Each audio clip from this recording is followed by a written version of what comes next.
اعوذ باللہ من الشیطان الرجیم، بسم اللہ الرحمن الرحیم۔ اور ہم چاہتے تو ہر قریہ میں ایک ڈرانے والا بھیج دیتے، لہٰذا آپ کافروں کے کہنے میں نہ آئیں اور ان سے آخر دم تک جہاد کرتے رہیں۔ اور وہی خدا ہے جس نے دونوں دریاؤں کو جاری کیا ہے، اس کا پانی مزیدار اور میٹھا ہے اور یہ نمکین اور کڑوا ہے، اور دونوں کے درمیان حد فاصل اور مضبوط رکاوٹ بنا دی ہے۔ اور وہی وہ ہے جس نے پانی سے انسان کو پیدا کیا ہے اور پھر اس کو خاندان اور سسرال والا بنا دیا ہے، اور آپ کا پروردگار بہت زیادہ قدرت والا ہے۔ اور یہ لوگ پروردگار کو چھوڑ کر ایسوں کی عبادت کرتے ہیں جو نہ فائدہ پہنچا سکتے ہیں اور نہ نقصان، اور کافر تو ہمیشہ پروردگار کے خلاف ہی پشت پناہی کرتا ہے۔ اور ہم نے آپ کو صرف بشارت دینے والا اور ڈرانے والا بنا کر بھیجا ہے۔ آپ کہہ دیجئے کہ میں تم لوگوں سے کوئی اجر نہیں چاہتا مگر یہ کہ جو چاہے وہ اپنے پروردگار کا راستہ اختیار کر لے،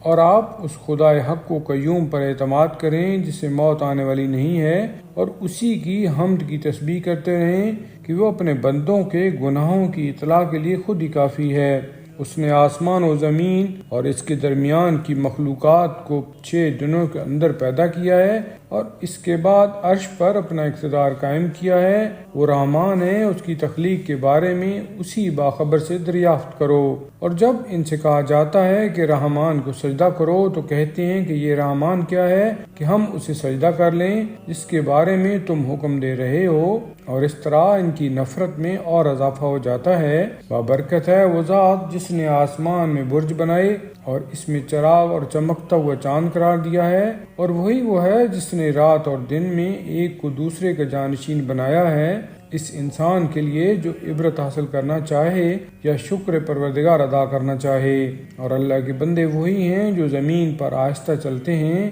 اور جب جاہل ان سے خطاب کرتے ہیں تو سلامتی کا پیغام دے دیتے ہیں۔ یہ لوگ راتوں کو اس طرح گزارتے ہیں کہ اپنے رب کی بارگاہ میں کبھی سر بسجود رہتے ہیں اور کبھی حالت قیام میں رہتے ہیں، اور یہ کہتے ہیں کہ پروردگار ہم سے عذاب جہنم کو پھیر دے کہ اس کا عذاب بہت سخت اور پائیدار ہے، وہ بدترین منزل اور محل اقامت ہے۔ اور یہ لوگ جب خرچ کرتے ہیں تو نہ اسراف کرتے ہیں اور نہ کنجوسی سے کام لیتے ہیں، بلکہ ان دونوں کے درمیان اوسط درجے کا راستہ اختیار کرتے ہیں۔ اور وہ لوگ خدا کے ساتھ کسی اور خدا کو نہیں پکارتے ہیں، اور کسی بھی نفس کو اگر خدا نے محترم قرار دے دیا ہے تو اسے حق کے بغیر قتل نہیں کرتے اور زنا بھی نہیں کرتے ہیں کہ جو ایسا عمل کرے گا وہ اپنے عمل کی سزا بھی برداشت کرے گا، جسے روز قیامت دگنا کر دیا جائے گا، اور وہ اسی میں ذلت کے ساتھ ہمیشہ ہمیشہ پڑا رہے گا، علاوہ اس شخص کے جو توبہ کر لے اور ایمان لے آئے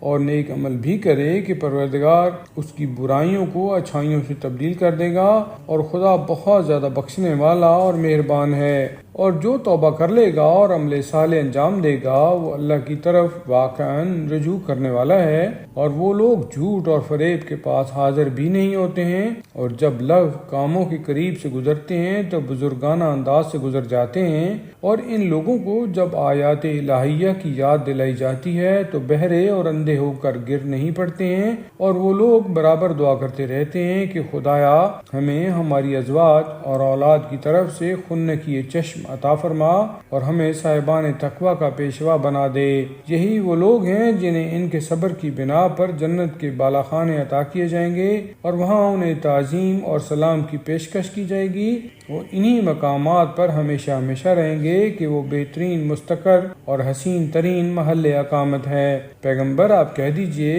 کہ اگر تمہاری دعائیں نہ ہوتیں تو پروردگار تمہاری پرواہ بھی نہ کرتا، تم نے اس کے رسول کی تکذیب کی ہے تو عنقریب اس کا عذاب بھی برداشت کرنا پڑے گا۔